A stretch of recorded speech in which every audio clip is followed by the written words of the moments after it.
better before they get worse? No way. Things are just gonna get worse and keep on getting worse. Like I said, America's a third world country as it is, and we're just basically in a hopeless situation as it stands. You ready for what's coming? Ready as I'll ever be.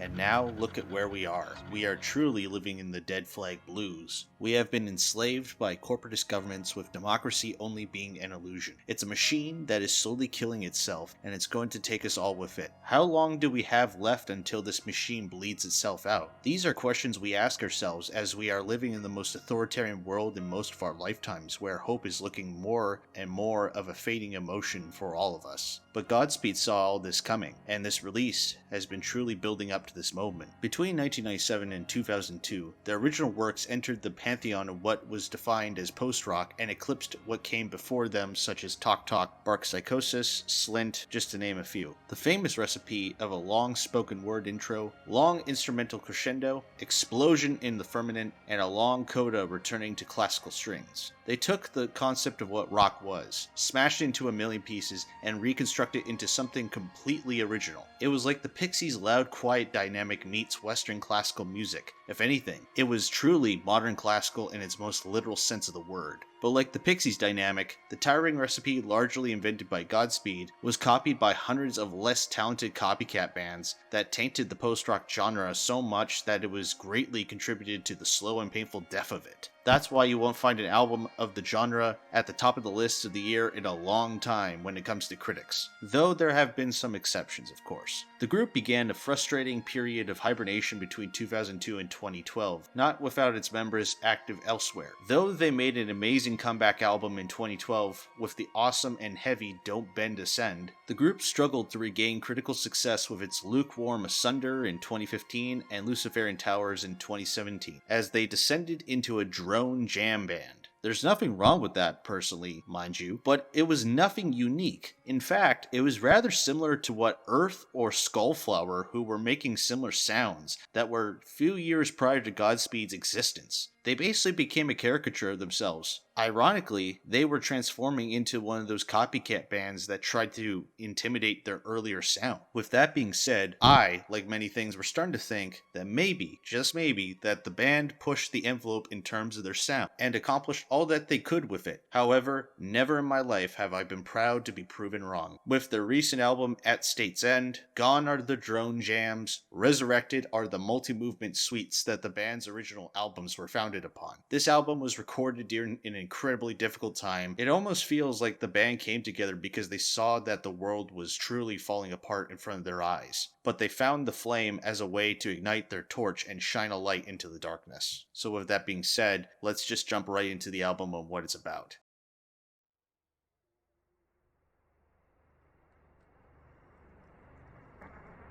The first suite opens up with a military alphabet and starts with a 2-minute collage of sounds of short-form radio, a more abstract usage of field recordings that we are typically used to from Godspeed.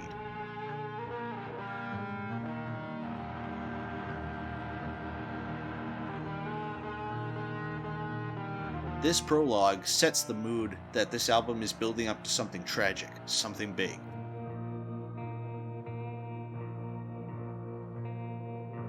We move into the second movement of the suite called Job's Lament, which originally I thought it was more of a double entendre regarding Marxian alienation, but then I remembered it's a story within the Bible in the book of Job. Without giving a deep lecture, it's based around the character Job within the Bible who refuses to abandon or blame God and basically refuses to give up. Along with the prologue I just mentioned, this sets the mood.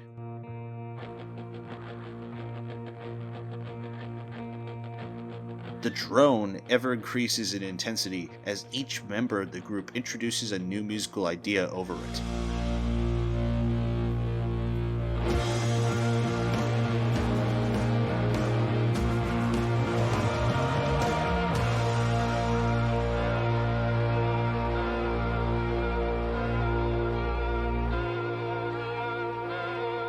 This eventually builds up towards the next movement in the suite, called The First of the Last Glaciers, a wonderfully choir and sprawling section that is dominated by powerful guitars and violin melodies.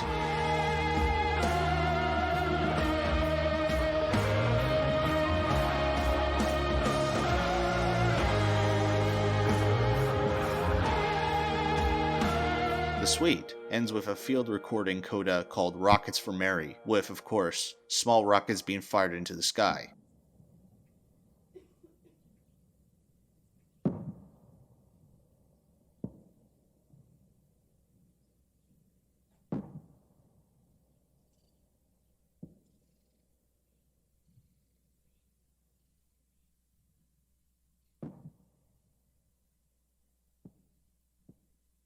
Something is coming.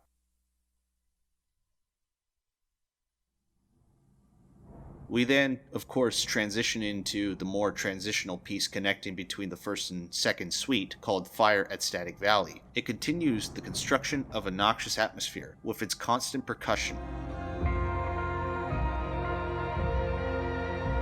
The guitars are plaintive. The violins stretch out like a hand extending in slow motion. On the contrary, the feeling of falling into a void after having undermined your own existence. Committed without complexity, the percussion occupies the low frequencies well in the mix, which is something that I actually hold quite dear to me, because if anybody's listened to a lot of modern albums nowadays, poor mastering can ruin an album's listening experience easily. And this is actually quite incredible since, as you know, Godspeed is set up like a classical ensemble. Whoever was producing this album did an incredible job. I can't remember the last time the drums on a Godspeed album sounded this good. They're so direct and powerful, yet the overall sound of the album isn't too polished, but not as raw as their earlier works. It's a perfect balance. The second suite's prologue movement, Government Came, opens up with another shortwave radio collage which includes samples of tired-sounding men speaking into the void about their disconnected lives and shouts of ecstasy from fundamentalist religious broadcasts.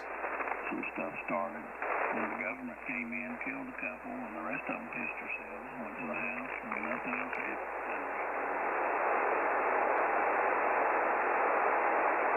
This then segues into a somewhat similar riff of a military alphabet, except this time coinciding with the uprisings in the streets and the darker sound.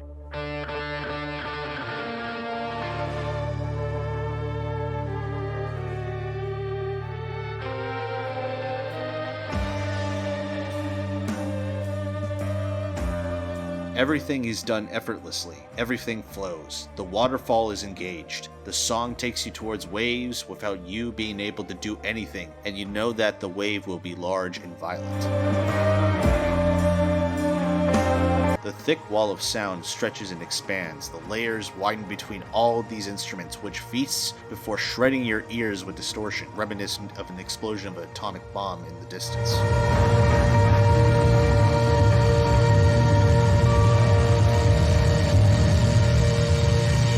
We then segue into the next movement of the suite called Cliff's Gaze, opening with a drone that gives the impression that the dust is settling and we're trying to pick up the pieces by trying to make the sense of what just happened.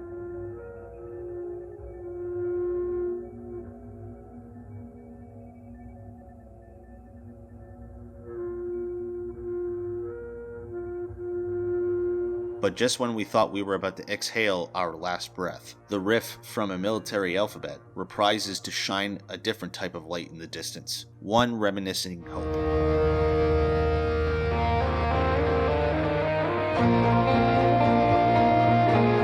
The band, sounding almost orchestral, builds towards a tremendous climax where the all-encompassing wall of sound suddenly falls apart.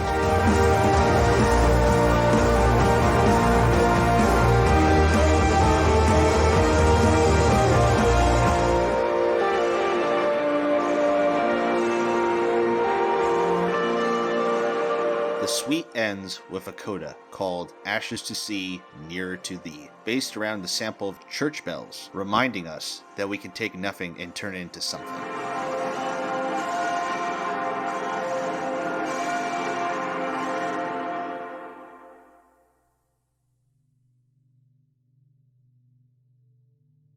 It is all more obvious that the coda to this album, Our Side Has to Win, offers the torch of hope that we need in these times. First engulfed with the muffled organ and electric tones straight from drone music, the multiple layers of this conclusion are revealed by leaving more and more room for a violin, leading the piece towards a more poetic and victorious end.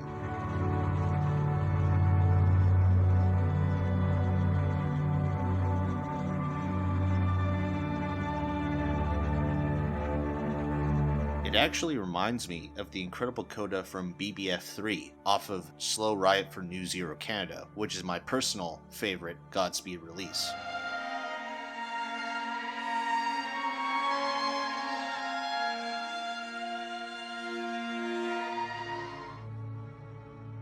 I would be lying to you if I said that I didn't start to get teary-eyed when listening to this. We've all lost so much in such little time that we start to deeply question our sense of purpose in this day and age, especially for somebody like me at 24 years old. It's personally a little more deeper than that, coming from somebody who had a near-death experience at 4 months old, but that's a story for another time. But this piece really is a light that reminds us that no matter how hopeless the situation may be or where we come from, if we exist in this period of time right now and we're still living, there is a purpose for all of us, and we should never be swallowed up by the heartless evil that disillusions us to think otherwise. This album isn't about death. This album isn't about the end of the world. This is an album about the beginning of a new world that we control, we create. One where we have a true sense of purpose. This is an album for us, about the current state of the world. This is a light for us, for all the people that had to put up with being dehumanized by consumerism, corporatism, tribalism, by those in power, by those who pretend to help us. This is for the people who need it most, who need help, who need to be reminded that if love didn't exist, there would be no need for hate. If hope didn't exist, there wouldn't be a need for disparity and propaganda. If light didn't exist, there wouldn't be a need for darkness. When those seeds are planted within us, we truly discover reason. With that being said, this is one of the most important records I've heard in a long time. At State's End gets a 4.5 out of 5 stars from me. Thank you for watching. If you enjoyed this video, I try to do this on the regular as YouTube is my full-time job. With that being said, if you really enjoyed this review and enjoy my content in general, feel free to leave me a donation through my PayPal, e-transfer, or Bitcoin down in the description down below. I hope you guys have a great day, take care, and I'll see you all in the future. Peace.